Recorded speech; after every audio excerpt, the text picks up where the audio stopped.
Good morning, allez, Idan le susra aujourd'hui, le Nishmat, François Fachi, Ben Chana, Janine Ruth Batfort, Mademoiselle Fritna, et Shaya Ben Linda. Si vous souhaitez vous aussi une prochaine étude de Mishnah, contactez le 5 minutes éternelles. Nous étudions Masechet Dmai, Perek Bet Mishnah Hey. Rabbi Meir Omer, Et Shedarko Lehimadet Begasa, Umedado Bedaka, Tefela Daka Lagasa. Et Shedarko Lehimadet Bedaka, Umadad Begasa, Tefela Gasa la Daka. Eizo hi midagasa, beyavesh, shloshet kabin, uvalach dinar. Rabbi Yossi Omer, salé te'enim, vesalé anavim, vekupot shel yarak, kol zman shu mochran achsara, patou. On est bien sûr toujours sur le Demaï à s'intéresser de savoir lorsqu'on est des revendeurs de fruits de Demaï. Est-ce que j'ai le devoir de prélever avant de vendre ou pas? C'est-à-dire, vraiment instauré que lorsque, même si j'ai acheté des fruits d'un maretz, et que même le maretz m'a dit qu'il a prélevé les fruits, je suis obligé de reprélever les fruits pour les manger ou même pour les revendre, parce que c'est du maï. J'ai le devoir de les reprélever avant de revendre.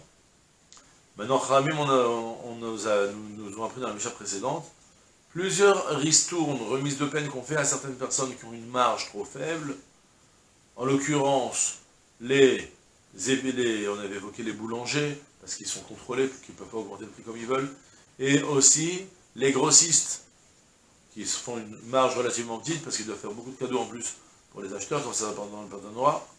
Et du coup, je peux pas, on ne leur impose pas à eux de prélever, ils se fondent sur l'acheteur qui reprélevera lorsque ça arrivera dans son assiette. Maintenant, ou plutôt sur le Khanvani, sur l'épicier qui lui repréleva avant de les vendre. Maintenant, on va découvrir deux précisions sur les grossistes et les détaillants, avec d'abord Rabbi Meir. Rabbi Meir me dit, on avait appris qu'un grossiste, il n'est pas obligé de reprélever, et un détaillant, il est obligé de reprélever avant de vendre. Sur ça, comment fixer c'est quoi un grossiste, c'est quoi un détaillant? Rabbi Meir vient, et on a deux directives qu'on va voir tout de suite. Et Shedarko, Leimaded Begasa ou Medado Bedaka. Imagine maintenant un grossiste, mais que cette fois-ci, il y a son voisin qui est venu lui demander quelque chose, est-ce qu'il peut lui vendre un kilo de blé, il est resté bloqué. Il a ouvert le magasin ou le hangar, je sais pas, il a sorti un petit kilo, il lui a pris de l'argent. Il l'a vendu au détail avec le prix du détail aussi. Est-ce qu'il a le devoir de prélever ou pas?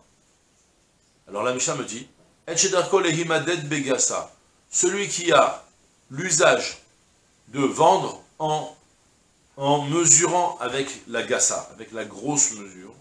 Et cette fois-ci, au Medado Bedaka, cette fois-ci, il a vendu en mesurant avec la petite mesure, c'est-à-dire qu'il a vendu au détail. Et bien la Mishnah me dit, Tfela Daka la gassa. Ce cas particulier de Daka s'annule à la généralité qu'il est grossiste en général, ça veut dire en deux mots, quoi, il est dispensé de reprélever. Comme ça dit le Barthénora, et le Ramam qui dit qu'il faut écrire le contraire. On va selon le Barthénora cette fois-ci, c'est ce qu'on a devant nous comme commentateur, et donc il me dit quoi? Qu'on n'est pas dispensé de reprélever parce que le cas particulier qui s'est passé, il est battel dans ta situation générale d'être un grossiste. Et inversement, si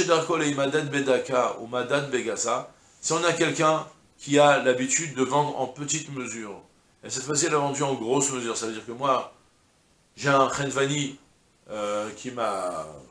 Moi je suis grossiste, lui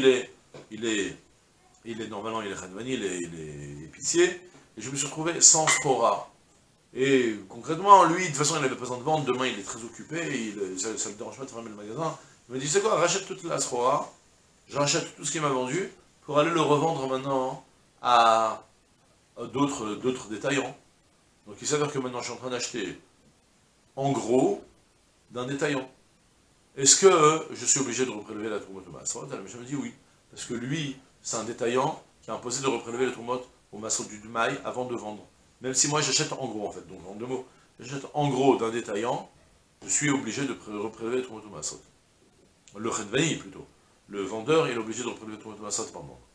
Maintenant, Ezoïm Idagasa, tu parles les grosses mesures et les petites mesures. J'ai besoin de comprendre de quoi tu parles. C'est quoi une mesure? Donne-moi une idée. Ça se mesure en tonnes, en quoi? Alors la Mishnah me dit, Beyavesh, Shloshat Kabin, ou Balar Dinar, sur du sec, 3 caves. 3 caves. Et dans le lard, et dans ce qui est liquide, une valeur de dinar, d'une pièce de 1 dinar. Alors une pièce d'un dinar, je ne peux pas tellement vous aider, si ça vous intéresse, faites le calcul. 16 grains d'orge d'argent, multiplié par 6, ça va vous faire 96 grains. Je ne me trompe pas, c'est 36, c'est bon. 96 grains d'orge d'argent, le poids que ça vous fera. Mais par contre, ce que je peux vous faire, c'est vous aider pour les shlosha kavin, d'avoir une certaine idée pour tout ce qui mesure en sec, comme la farine, le blé. Eh bien, on a 3 cabines maintenant. Vous vous rappelez bien sûr de Eskalav Goudo, effacé à Kavlog Beitza, effacé à Kavlog Beitza, donc c'est les 3 données Kavlog Beitza. Les coefficients entre ces Vav et Dalet et Goudo, donc Vav Dalet, ça fait 624.